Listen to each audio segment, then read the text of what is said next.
Alright, welcome back. Today we're going to be talking about my commander decks.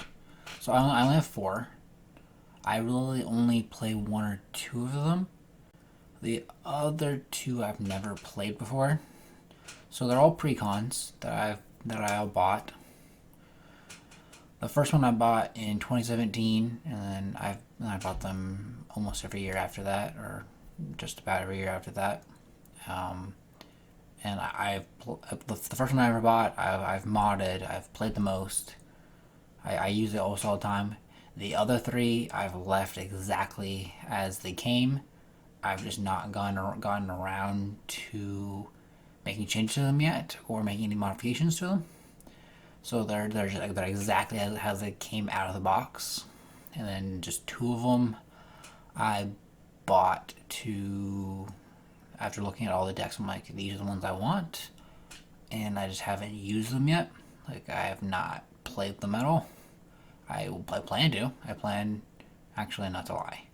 I'm probably gonna just tear them apart and use them as parts for other decks, because after going through them, I realized I really don't like them that much. So I don't think I'm gonna be ever playing them. But I'm only going to talk about the decks I have, so you know what I play. So my first deck is Arbo, Roar of the World. He was my first commander deck that I bought in 2017. That's when I first started playing commander. My play group switched from standard to commander, because also my local game store did too. We stopped playing standard and switched to commander. So my standard deck that I had been playing was no longer valid. So I saved up and picked up one of the precons that was there. And I looked at them, I'm like, not big into vampires, because I think that was Edgar Markov. I know that one. I forget the other two. I don't remember what the other two were. But I saw the cat one. I'm like, I like cats. Let's try out cats. And he looked pretty cool in the art. And then I think there was it was like between Arbo and Edgar Markov, because I think those are the only two they had in stock at the time. So I picked up Arbo and played it, and I loved it. I fell in love with the deck. Loved the cats. Loved the Eminence ability. So Arbo is a legendary creature. He's a cat avatar. He's 3 colorless, 1 green, 1 white, and he has Eminence. So it says, at the beginning of combat, on your turn, if Arbo Royal Wild is in the command zone or on the battlefield, another target cat you control gets +3/+3 until end of turn. Great ability. I love it. Like, he can be like, I can have my small cats come out, and while he's in the command zone, I can pump up my cats and swing. It is great. And then he says, whenever another cat you control attacks, you may pay 1 colorless, 1 green, 1 white. If you do, it gains trample and gets +X/+X until end of turn, where X is its power. I've used that ability a couple times on some of my big cats. Like, I'll give one of them the +3/+3. And then I'll boost another one, and then I'll go ahead and swing at them. I've had some problems with the deck that I need to work out. I've made some modifications to it, but I've not been able to play it since I've made the modifications. So I need to get with my play group and play the deck out, see what all I need to change. Because I made some big changes to it. So it still has some of the main cats from the precon, but I've added a few. I've taken some cards out, added some cards in there, taken some lands out to put some other ones in. I've made some other changes to it, but it's mostly, it's fairly similar to the precon it was, because I didn't want to change much about it, because all the cats that were in there I thought were great. I enjoyed all the cats. I thought they all had great abilities. Like, I kept all the ones that had useful abilities. So if they didn't have a helpful ability, or they didn't really stay, so then I added ones that did have helpful abilities. So if they had great ETBs, they stayed. Or if they're great defenders, or if they had just great triggers, then they stayed. Like Miri. It was a great one that I kept in there.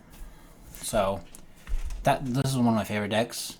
So the way I've designed it, really, right at this point, is the way it works is I'm trying to give all my cats +1/+1 counters. So there's a Mirari's Wake. There's other cats that give them +1/+1 counters. There's an artifact that gives +1/+1 counters. And then I have some planeswalkers that give +1/+1 counters. Then I'm also trying to give all my creatures vigilance. So I'm trying to pump them up with +1/+1 counters, give them vigilance so they can all just swing out, and then also stay large so that I can block with them in case somebody wants to swing back at me. And then I really just want to get out as many cats as possible. Like just get, because I have a wide variety of cats. I do different things, so I want to get the cats out, pump them up, give them vigilance, and then just swing. And then a recent change I made to the deck that came with Ikoria. I'm not going to play with it yet, and I've not picked it up yet. But I changed the deck to work with a companion.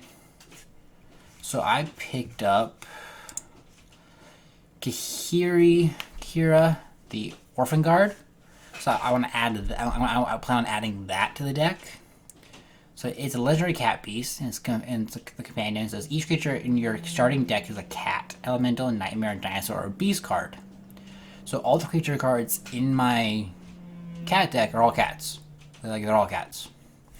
And then it has vigilance, and then it gives each other creature you control that's a cat, element, nightmare, dinosaur, or beast gets +1/+1 and has vigilance. And the great thing about Kira is it's in the companion zone until I cast it. So it can sit off to the side, and I know I have it whenever I need it. So I can fill out my board, get my cats, cast out Kihira, give them all +1/+1 counters, and then they all have vigilance right then and there. So it's a quick and easy way. I don't have to search for a card. I don't have to tutor. I have it right there. I just have to cast it. So that's a recent thing I did.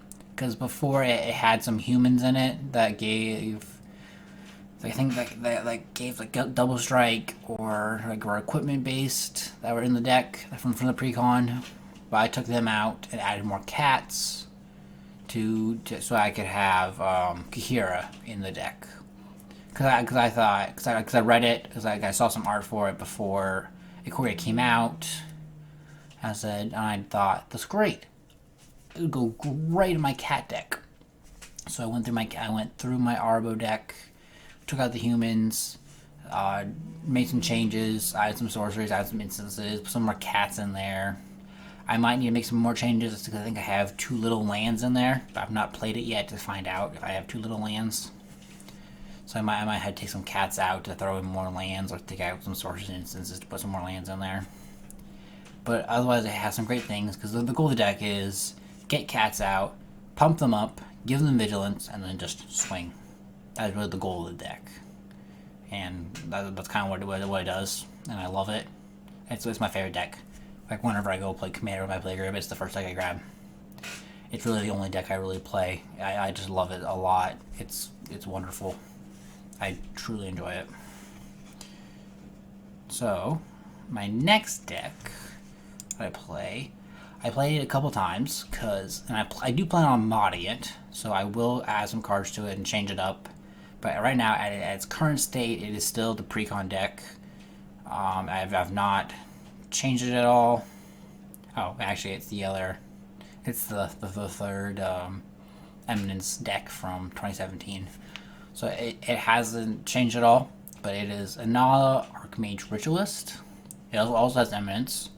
I really like that mechanic that Wizards did for the 2017 Commanders, the Eminence. It's really great. Like they can sit in the command zone and still do work, still do stuff. Like they're not useless. They can still do work while being in the command zone. Like they don't have to be vulnerable on the field.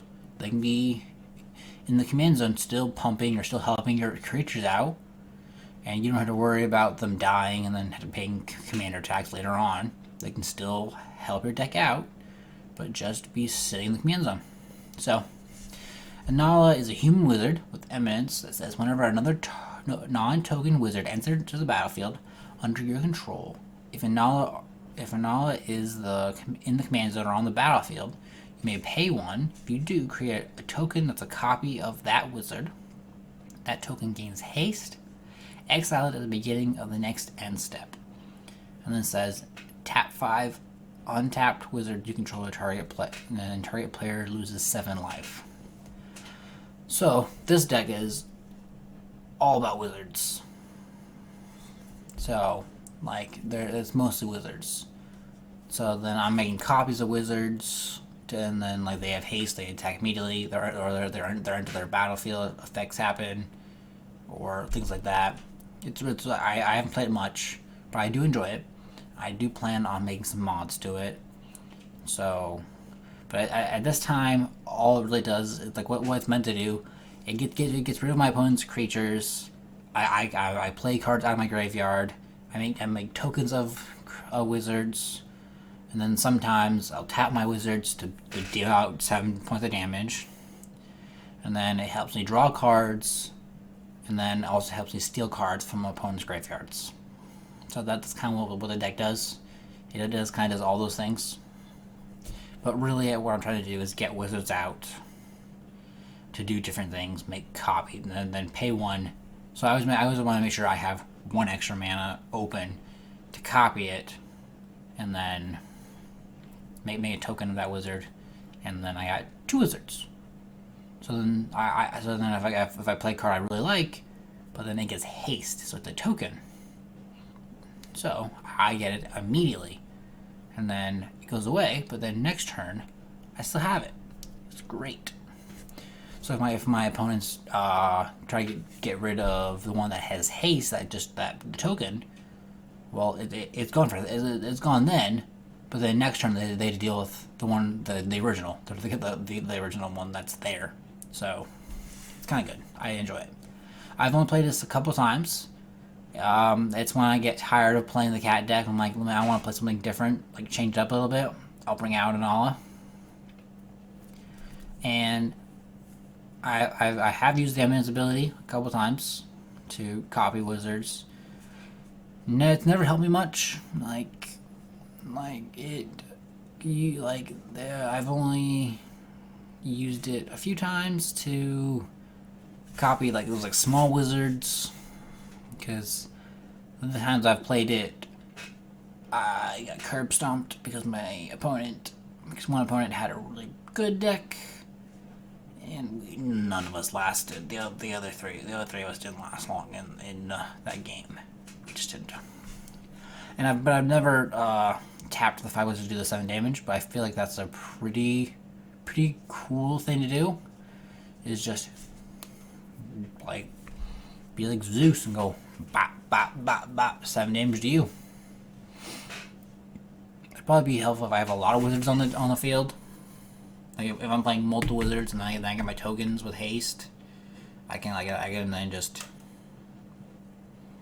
tap them all and then just start smashing out a bunch of damage. So it'd be great if my opponents are low on life and just go boop boop boop, start tapping and then go boop boop, and then just start dishing out damage. So my next deck that I have, I think I've played it once maybe, is my Lord Windgrace deck. I made no modifications to it, so it's just a precon. It is exactly the way it came out of the box, but it's a Planeswalker deck.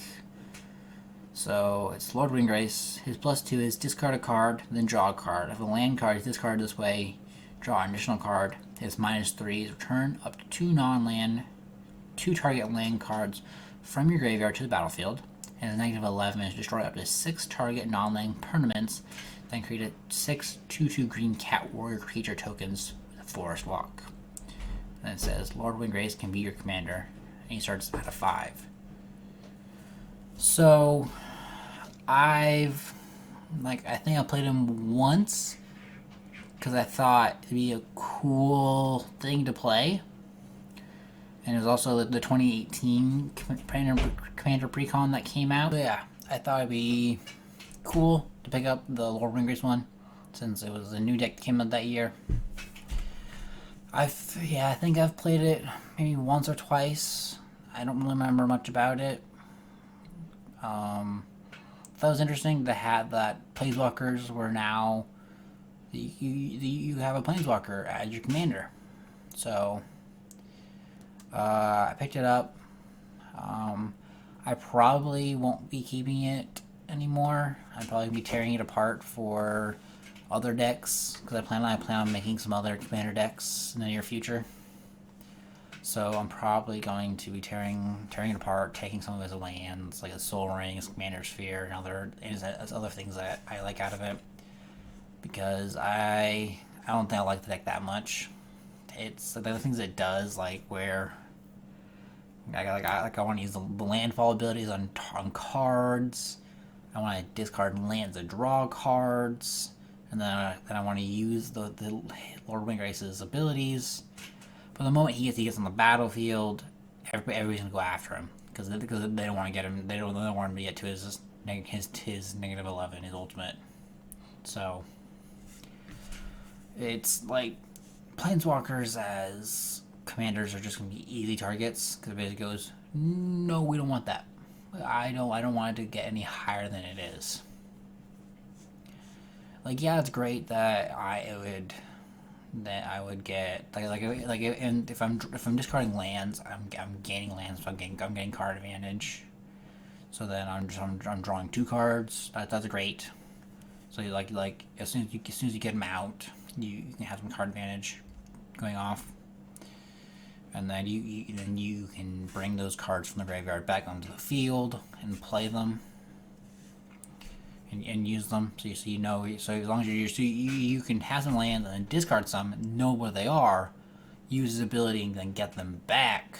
But you'd probably be using that maybe like once for sure, maybe twice. But he'd probably be sent back to the command zone multiple times before he got to use it, because people would just see him as an open target and go, nope, he's getting pretty high, or you're getting card advantage. We're gonna target that Planeswalker, so you're not getting card advantage. So, yeah, like I really, the whole thing with keeping it, it's not really the playstyle I play. So, it's probably like here pretty soon gonna get dismantled because I plan on making some new decks. That'll be a separate video where I talk about some of the decks I plan on making. I have a few planned out, or that I picked out some commanders. I'm like that I want to build some decks around that I think will be fun. So that's that. And then my last deck, my 4th deck. This one I for sure have not played at all. Not once have played. But I watched Tolarian Academy, Tolarian Academy, Tolarian Tutor. I forget the name of it. Tolarian something YouTube channel with the professor. I watched his video on the precons to see which one was the best one to pick up. I believe it was this one that he said was the best one out of the 4 to pick up, because it was the 2019 Commander Precons that came out. So I was like, I should probably pick up another Precon, even though I did nothing with the last Precon I picked up. But I will be. I plan on making some changes to it because I enjoy the Wizards. I like the way that deck works. I like the Eminence ability, so I will more than likely be modifying that deck and keeping it. But this one, I will probably be taking apart to use as pieces and parts for my other ones I plan on building.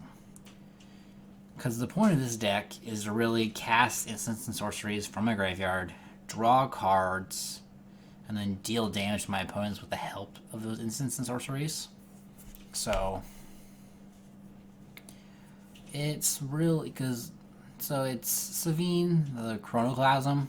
He's a human wizard, and he says prevent all damage that will be dealt to Savine And whenever you cast your first instant or sorcery spell from your graveyard each turn, copy that spell. You may choose a new target for that copy. That's great. So I'm trying to get. So what I'm trying to do is cast instants and sorceries from my graveyard, so I can copy them and pick multiple opponents. Great. But I think I've just never played it. Maybe I'll play it a couple times and then I'll decide if I'm gonna take it apart, because I've not played it yet. I just love my Arbo deck too much, and I play that like that's like the first deck I play. Like, I haven't even sleeved this deck yet. It's just, I just got it, opened it, looked through it, and went, okay, that's pretty cool, and then put it in a deck box. I haven't even picked out sleeves for it, so I know I'm gonna get some hate for that, but that's okay. Yeah, I've just not. Yeah, I just haven't. Because I looked, I was like, yeah. Because I looked through, I watched the professor's video, and then I looked online. I looked at all the 2019 precons, and I decided I think this is the one I liked the most out of all 4 of them. So I picked it up with the plan of playing it, changing it up, and making it my own deck. But I just haven't. So I might put it on Tapped Out and then upload it on Tabletop Simulator, and then play it with my friends to see how the deck plays, which is what I might do. That's since I can't meet up with my playgroup because of the way that things are right now. So I might do that and then decide if I'm gonna take it apart. Because it's interesting that I'm trying to play sorcerers and instances out of my graveyard, and then so I can pick new targets. So I can copy it and go, well, you go your face, and you go your face. So that's really cool. But that's not how I play. I really like making big creatures and swinging, which is why green is one of my favorite colors, because I get big creatures that I can just swing at creatures and just go, ooh, you're a big creature, swing.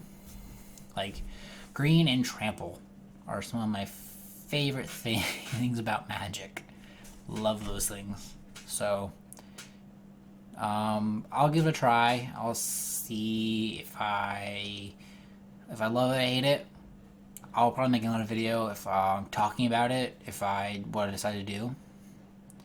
Like, if I decide to just, if I love the deck, I'll probably make some changes to it, go through it, and make a video about what I'll change, what I'll add to it, how I made it better. If I don't enjoy it after playing it a couple of times, you probably won't hear about it. I'll just scrap it and then take it apart and use it to build my other decks I plan on building. So there may be a video, may not be a video, depending on how I like this deck or not. So we'll see. But those are my 4 commander decks. I started playing Commander in 2017, because my little game store stopped playing Standard because it was just too toxic. We were just having it was just not fun for everybody, so we stopped playing. So we switched to Commander, and we've been playing ever since. We love it. It's great. So I started in 2017. I picked up the Arbo, and then that's where my love of Commander came. Like, ever since, I'm like, I don't like Standard. Like, I'll play an Arena and I'll play Standard to get my Magic fix when I can't play Magic can't play Commander with my play group.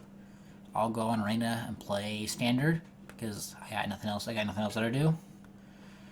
But I really enjoy Commander. I enjoy the multiplayer aspect, getting to talk, have it be more casual, getting to the politics of going, hey, what if we didn't attack me and you attacked them, and I can do this for you. You can do all that stuff, and which you don't really do in other formats. So I really love that. But next, we're going to talk about what's in my magic bag. So I do keep all four of my decks in my magic bag. I carry those when I go to my little game store or when I go to my playgroup. I have all 4 of my decks, but I also have other things. So my magic bag is an old PlayStation bag. So it's just a big rectangular bag with a folding and snap with clips, and then the shoulder thing that has PlayStation on it. That's my magic bag. I got it at my local my local video game store, a little small place I love going to, called Ben's Game Zone. So picked it up there. I was like, ooh, this is a pretty good, cool bag. And then figured out if it fit my deck boxes pretty well. And I was like, this is pretty sweet. So I kept it around. And then I also keep in there bag of D20s for whenever I need them, and for whenever I need to count out commander damage, or put I'll keep other like D6s in there too. Or I need to put plus counters on creatures. So, and then I also have 2 twistable life counters.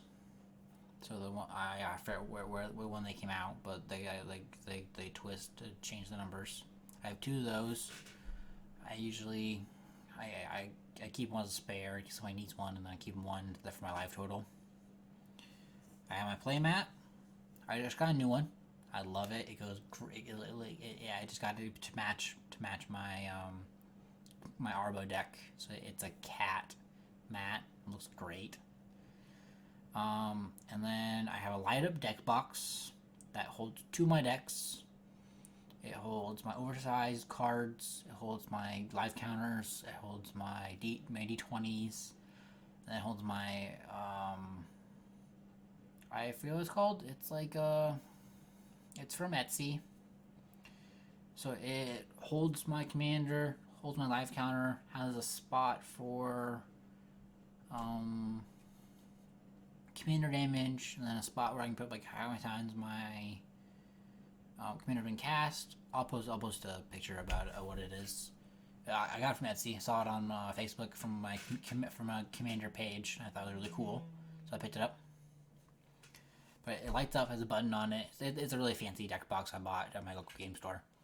It changes different colors. It goes from like blue to red to green to white.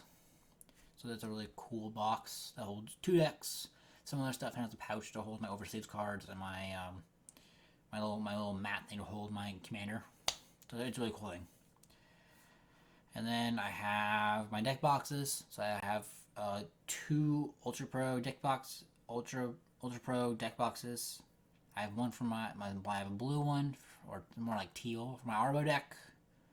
And then I have a maroon one. That's going to be for my in progress dinosaur deck. And then I have some random, I don't remember the character that's on it, but I have the deck box that holds my Savine deck. Because my Winggrace, my Nala stay in the big deck box. This thing's massive. It's huge. It takes a big chunk of the deck of my magic bag. And then I also keep 3 random Planeswalker decks in my bag. So they're all 60 cards Planeswalker decks that I picked up at the store. I keep those in there in case somebody wants to play those instead. I have, I think, a Vivian, an Elsbeth, and